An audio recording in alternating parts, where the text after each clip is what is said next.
où la Bible dit, si tu cours avec les piétons,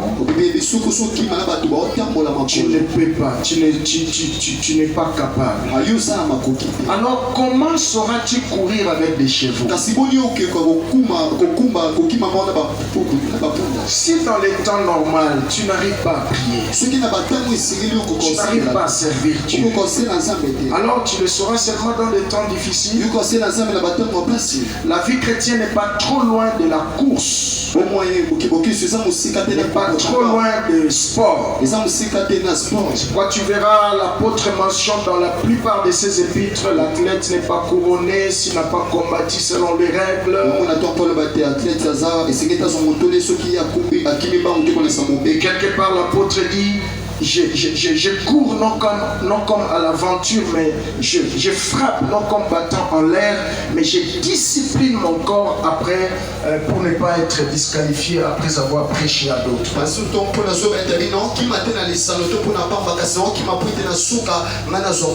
Et dans un championnat, tout le monde commence sur le même pied d'égalité.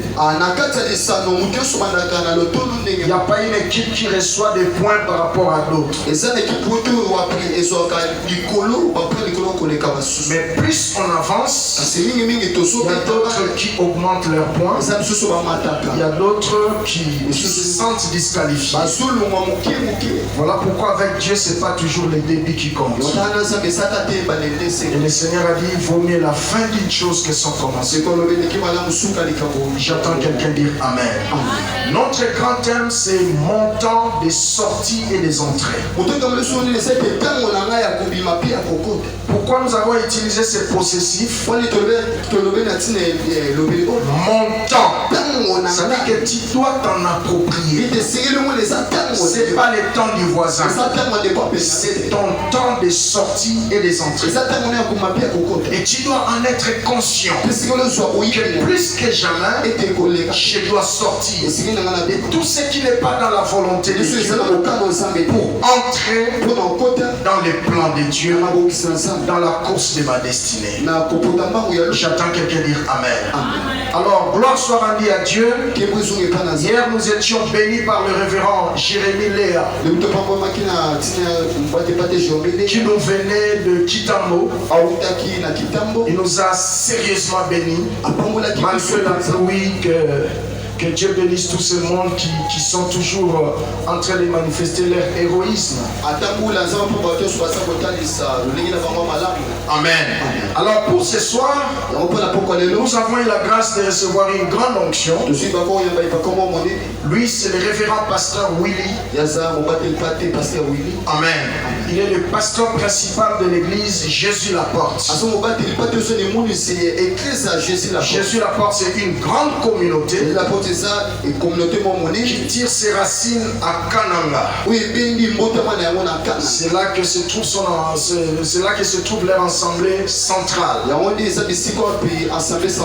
Mais ils sont répandus partout, ils sont à l'Équateur, ils sont ici à Kinshasa, ils sont à Lubumbashi. Et j'ai eu la grâce personnellement de prêcher dans toutes leurs assemblées, sauf à l'assemblée centrale.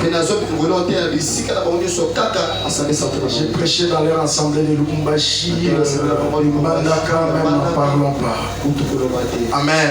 Même là où il est pasteur, dans la commune de Kinshasa, c'est sur l'avenue Kabinda là, c'est là qu'il exerce son ministère de culte. C'est lui le nouveau pasteur de notre sœur Dorcas. Et quand Dorcas est allé de l'autre côté, il a dit papa, mais est-ce que parmi vos amis, il n'y a pas une église sérieuse de ce côté? J'ai dit non, j'ai mon frère d'alliance. Je les ai mis ensemble. Il est allé voir le pasteur. C'est là qu'elle confesse sa foi. C'est elle qui a accompagné le pasteur. C'est un bel exemple. J'entends quelqu'un dire Amen. Ça c'est très bien. Alors, le révérend Willy est sérieusement marié. Il est gravement marié. Il est officiellement marié. Ça reste quoi? Il est merveilleusement marié à une seule femme. Il travaille avec sa femme dans le ministère. Alors avec tout le respect qui est dit aux hommes de Dieu, nous sommes en train de recevoir le révérend Willy sous vos acclamations. Merci.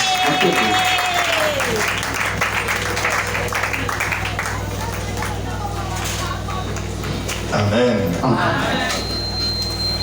Là, vous avez acclamé pour Pasteur Olivier. Est-ce que vous pouvez acclamer pour le roi?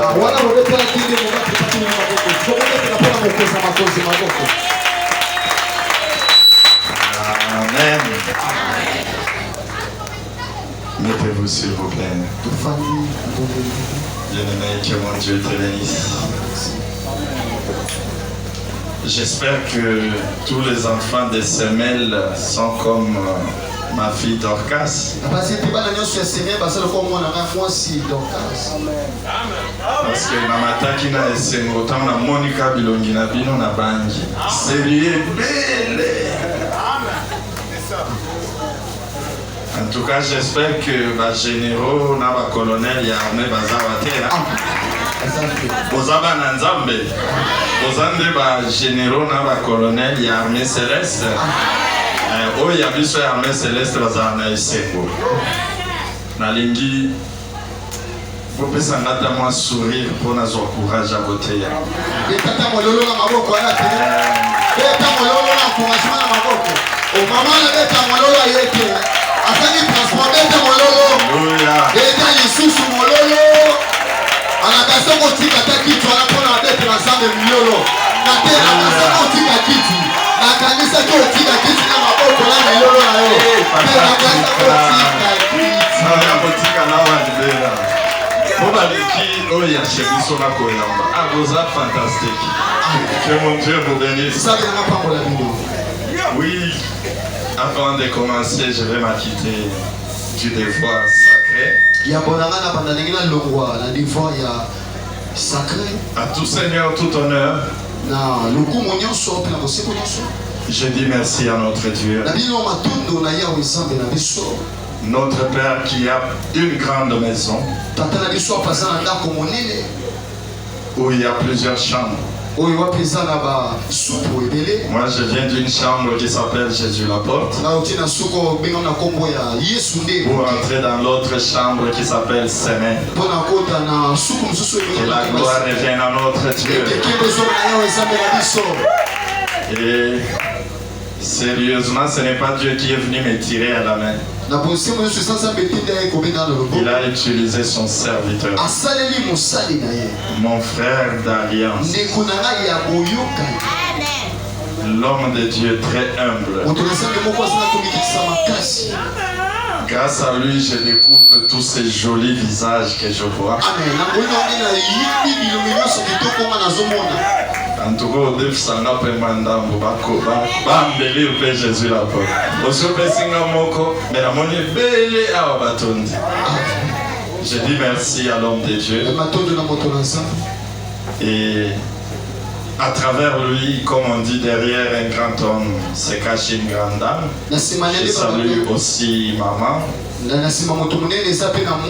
derrière une église vivante et forte, il y a des serviteurs forts. Donc je dis merci à tous les serviteurs qui entourent l'homme de Dieu. Et quand je vous dis serviteurs, je vois les anciens, les diacres, les protocoles et ces grands groupes.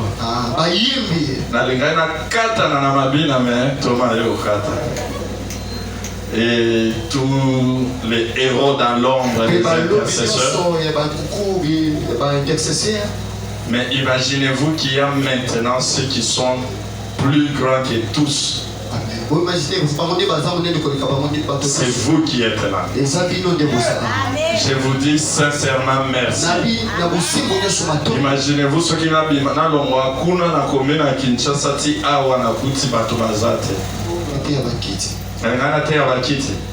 Donc ça veut dire bilonde bozo sala bisotoza. Alors bilonde vous méritez merci à Mounene. Est-ce que si vous acceptez ces merci, vous pouvez acclamer le Seigneur? Recevez aussi les salutations de l'église Jésus l'apôtre. Ils m'ont chargé de vous dire bonjour. Et pasteur l'évangéliste Paul m'a déjà présenté. Je m'appelle pasteur Willy. Effectivement, marié, père de 4 enfants. 2 garçons et 2 filles. Et c'est tout ce que je peux dire sur moi. Parce que je ne suis pas venu parler de moi ici. Je suis venu parler du roi des rois, le chef et le consommateur de notre foi. C'est celui-là qu'on appelle le oui et la le commencement et la fin. Aujourd'hui, je suis sur le terrain du championnat. Mon temps des sorties et des entrées. Un thème puissant. Moi, je me suis déjà approprié ça. Donc moi là, c'est mon temps des sorties et des entrées. Est-ce que c'est ton temps aussi? Bien aimé, ce n'est pas juste un thème du marathon ou du championnat ou le thème de l'année. Que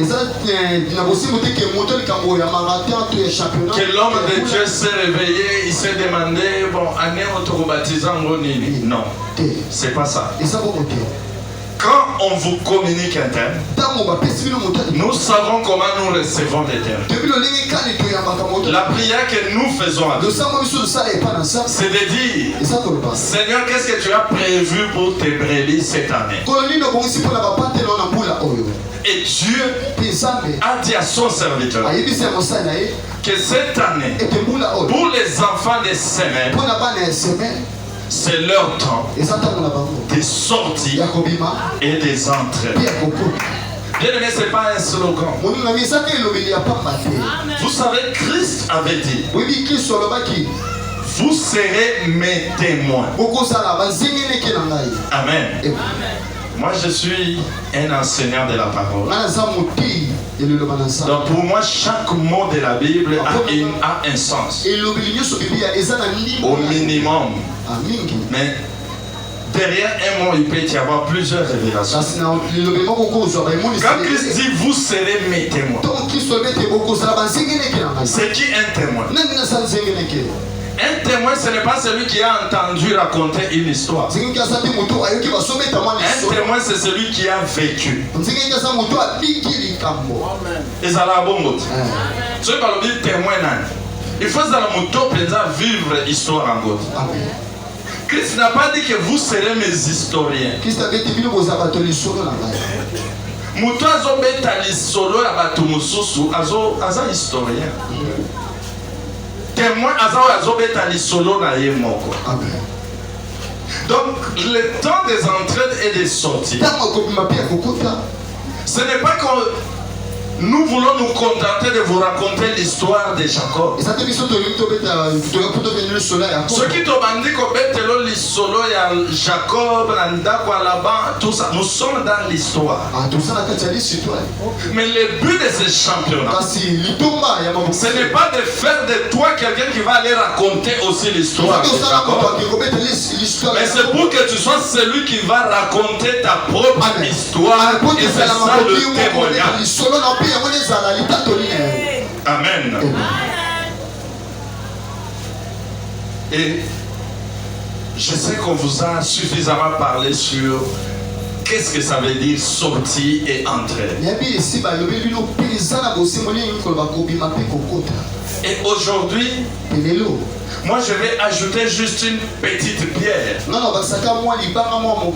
sur comment, que faire pour sortir et entrer dans sa destinée. Donc si tu veux formuler ce thème, tu peux écrire les clés pour sortir de l'esclavage et entrer dans sa destinée prophétique. Je parle bien de la destinée prophétique. Pas destinée tout court. Destinée prophétique. Pourquoi prophétique? Prophétie, ça veut dire parler avant. Donc ce n'est pas une destinée que tu vas fabriquer ou que tu vas découvrir. Mais c'est une destinée que Dieu avait déjà dit avant même ta naissance. Et nous allons lire les textes que nous avons sélectionnés comme texte de base. Ce soir, c'est dans Genèse 31. Genèse 31. Genèse chapitre 31, verset 4. Genèse 31, verset 4.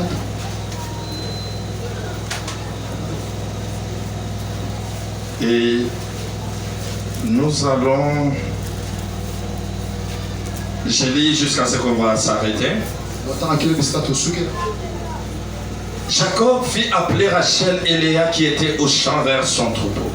Il leur dit: je vois au visage de votre père qu'il n'est plus envers moi comme auparavant. Mais le Dieu de mon père a été avec moi. Vous savez vous-même que j'ai servi votre père de tout mon pouvoir. Et votre père s'est joué de moi et a changé 10 fois mon salaire. Mais Dieu ne lui a pas permis de me faire du mal. Quand il disait: les tachetés seront ton salaire, toutes les brebis faisaient des petits tachetés. Et quand il disait: les rayés seront ton salaire, tous les brebis faisaient des petits rayés. Dieu a pris à votre père son troupeau et me l'a donné. Au temps où les brebis entraient en chaleur, je levai les yeux et je vis en songe que les bouts qui couvrent les brebis étaient rayés, tachetés et marquetés. Et l'ange de Dieu me dit en songe: Jacob. Je répondis: mais voici. Il dit: lève les yeux et regarde. Tous les boucs qui couvrent les brebis sont rayés, tachetés et marquetés. Car j'ai vu tout ce que te fait Laban. Je suis le Dieu de Bethel, où tu as oint un monument, où tu m'as fait un vœu. Maintenant, lève-toi et fais quoi? Sors de ce pays et retourne au pays de ta naissance. Est-ce qu'on peut acclamer? Bien aimé, comme je disais, aujourd'hui je vais te partager 3 clés pour matérialiser ses potentiels. Le temps des sorties et des entrées, c'est la décision que Dieu a prise pour toi. Donc ça se trouve en toi comme le potentiel. Un potentiel, c'est quelque chose qui a la possibilité de se manifester. Quand on dit potentiel de richesse, ça veut dire qu'il y a la possibilité d'avoir cette richesse. Aujourd'hui, si je regarde les enfants de semaine, Dieu avait dit depuis le 31 décembre 2019 que c'est ton temps de sortie et des entrées. Mais est-ce que c'est ce que tu vis? Et pourtant, c'est des choses que Dieu a déjà plantées en toi. Donc, nous sommes comme la population de la RDC. Nous sommes assis sur les minéraux. Un pays potentiellement riche,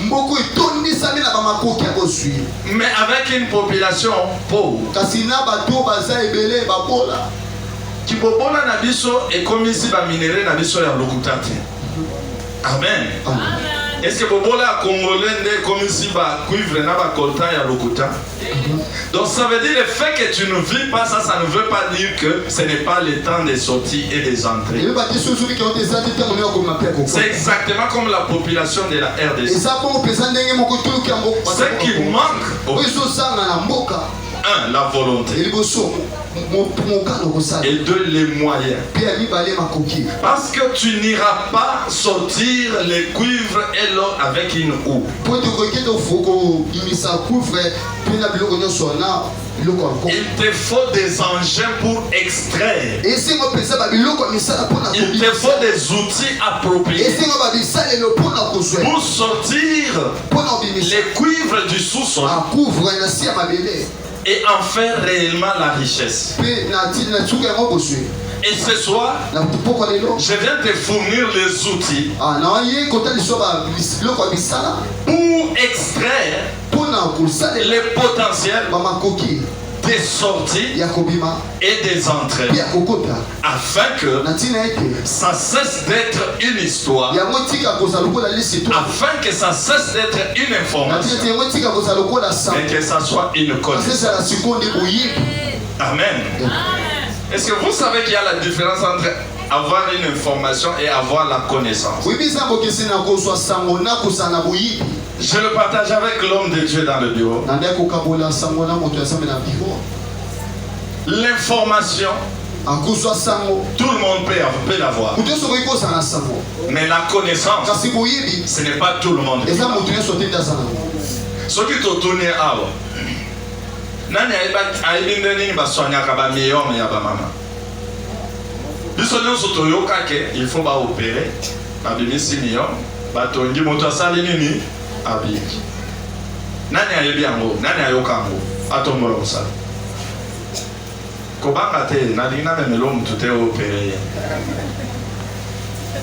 oyoka te tu as cette information oyebi te qu'il faut bapasola balongola ngo te. Mais c'est ce qui va y aller au Moutouana.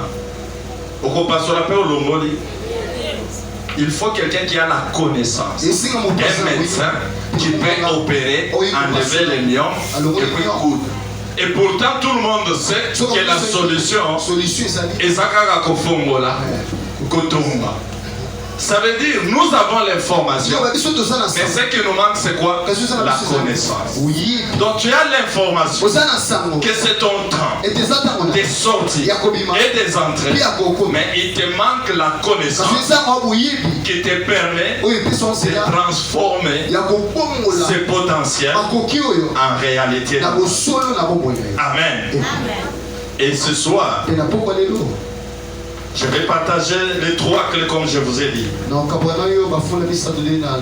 Les trois clés là sont des outils. Je peux les appeler les conditions. Conditions pour obima. La situation aux anangoana, au côté à la destinée. Première condition, l'intégrité. Alléluia. Interprète au Penda Thomas. Tout ça la transfert, tout ça la championnat. Première condition, c'est quoi? Est-ce qu'on peut répéter? Première condition, l'intégrité. Nous lisons cela dans Genèse, chapitre 17. Verset 1 à 2. Verset 1 qui nous a dit. Ma belle, il y a la Bible et le téléphone. Aux autres font la Bible, va pas sur publicité.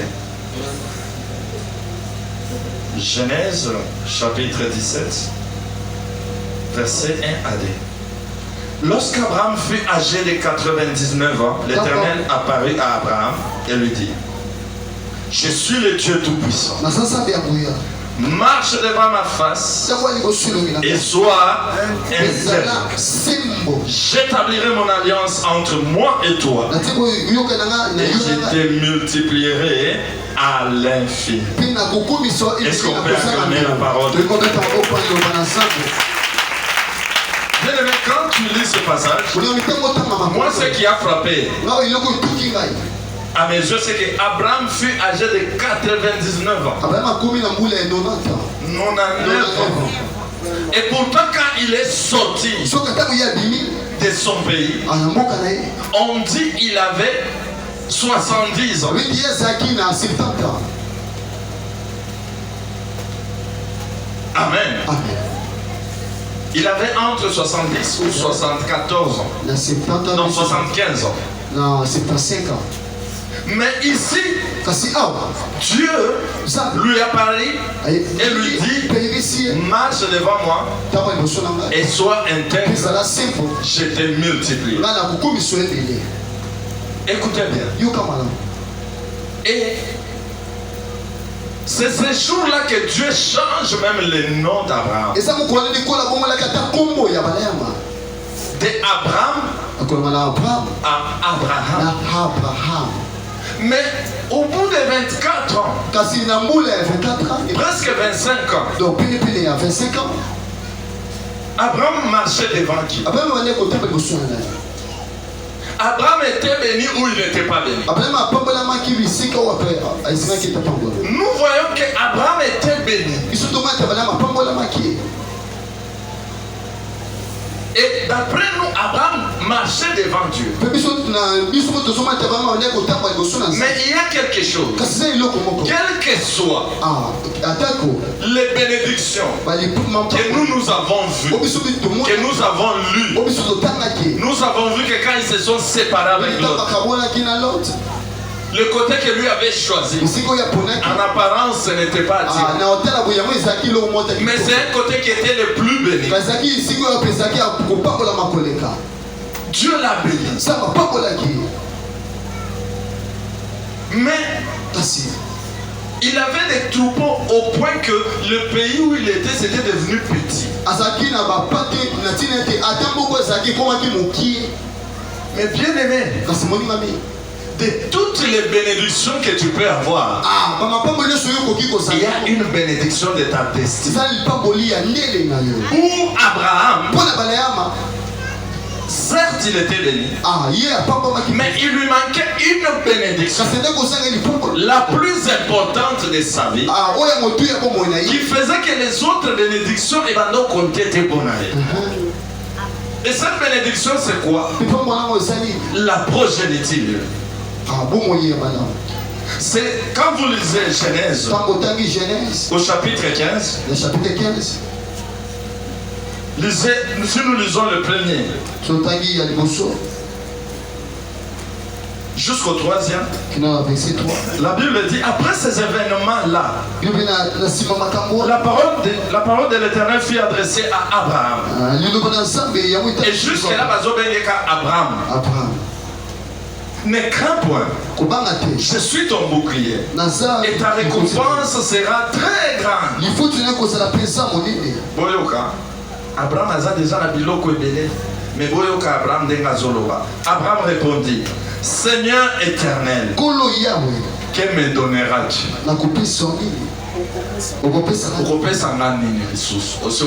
Mais je m'en vais sans enfant. Et l'héritier de ma maison, c'est Eliezer de Damas. Abraham dit à Bakissi, voici, tu ne m'as pas donné de postérité. Et celui qui est né dans ma maison sera mon héritier. Donc ça veut dire, pour Abraham, les autres bénédictions ne comptaient plus. Il y avait une bénédiction qui l'attendait. Et quand il fut temps, donc je peux dire la bénédiction la plus sérieuse pour la vie d'Abraham. Et Dieu devient maintenant sérieux. Il dit, ok, il est temps. Maintenant, marche devant moi et sois intègre. Qu'est-ce que ça veut dire? Ça veut dire, si Abraham marchait devant Dieu, il n'était pas intègre. Intégrité, ça veut dire quoi? L'intégrité, ça veut dire être un. Être un envers toi. Être entier. Très bien. Être entier. Être entier, ça veut dire quoi? Dans l'homme, nous avons les 3 dimensions. Nous sommes esprit, âme et corps. Et la Bible dit en réalité dans l'homme c'est quoi? Donc tu es un esprit qui possède une âme et qui habite dans un corps. Et être intègre, c'est être un entier dans ces 3 dimensions.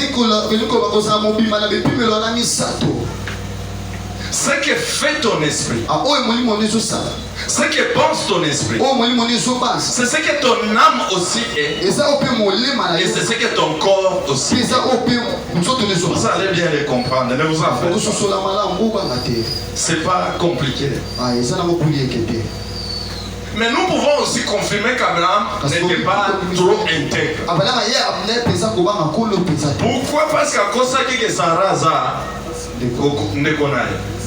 et n'a pas de polémique parce que dans la réunion de l'institut à la jeune est-ce que Abraham a cause qui toi a cause qui? Effectivement, Sarah va kenda kobala na famille na bangoza cousine na c'est qu'elle va dire vérité. Naza konate. Mais au moins asia koma ki moi si parce que ceux qui nzamba intervenir raté pour na stopper Pharaon. Tu éviter l'histoire de l'Inga Soukandé. Parce que Pharaon a joué déjà, Sarah a commencé moi aussi. Et dans l'entretemps, il y a beaucoup Abraham Moana. Et il y a la promesse de Dieu. Il s'était débrouillé sur conseil de Sarah. Et il a fait un enfant, Ismaël, qui deviendra un problème pour l'humanité jusqu'aujourd'hui. Le problème